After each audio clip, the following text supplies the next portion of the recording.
Colaterais porto-sistêmicas no exame de ultrassom.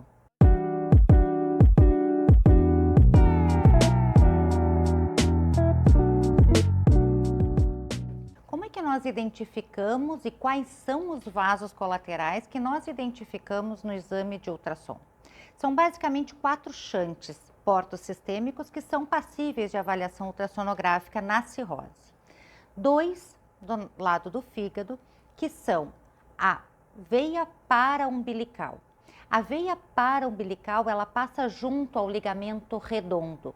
É a veia umbilical obliterada do feto.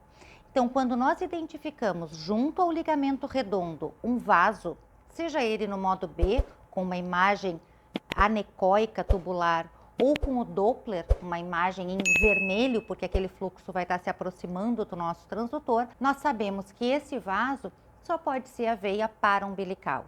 E não existe nenhuma outra situação que não seja a hipertensão portal, que é responsável por essa recanalização.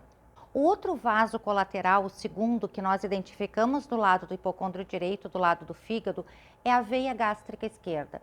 A veia gástrica esquerda é um vaso que normalmente existe, mas ele é muito fino e que no nosso ultrassom convencional nós não identificamos na rotina esse vaso. Ele é uma veia que drena para a veia porta. Ele sai do fundo gástrico, parede gástrica e vai até a veia porta. O que acontece na hipertensão portal?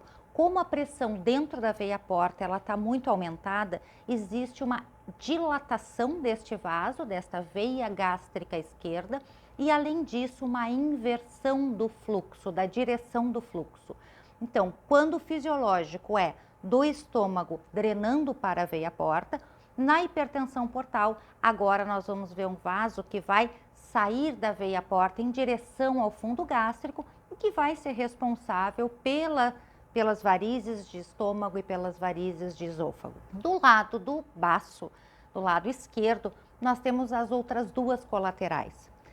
As gástricas curtas. As veias gástricas curtas são vasos que surgem junto ao polo superior do baço, bem próximo ao diafragma.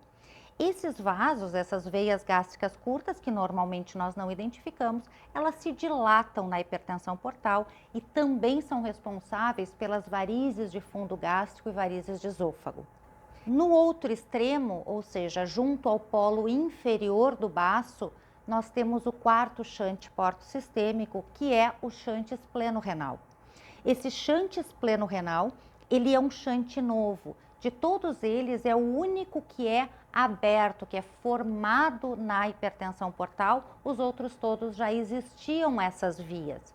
O shunt espleno-renal, eles são vasos tortuosos, dilatados, que vão surgir junto ao polo inferior do baço e vão drenar para a veia renal esquerda.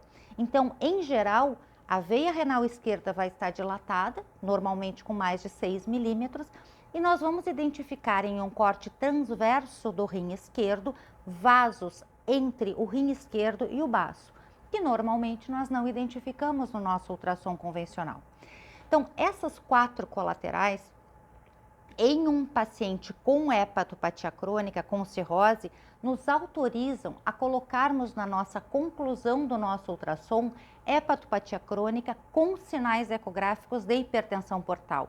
E eu afirmo para vocês que o hepatologista que solicita este exame de ultrassom, ele quer esses dados, ele quer saber se o paciente tem cirrose e se tem sinais de hipertensão portal no ultrassom, assim como se existe lesão focal nesse parênquima, se existe chance de esse paciente ter um hepatocarcinoma, por exemplo. Então, esses conceitos básicos de hipertensão portal fazem com que o nosso laudo não fique perdido, não fique um laudo com informações soltas. Nós conseguimos amarrar um diagnóstico e concluir para o médico solicitante do nosso ultrassom um laudo completo. Tem cirrose, tem hipertensão portal e não tem nódulo sólido no fígado, ou seja, um rastreamento de CHC negativo. Então, assim a gente vai estar entregando o melhor exame.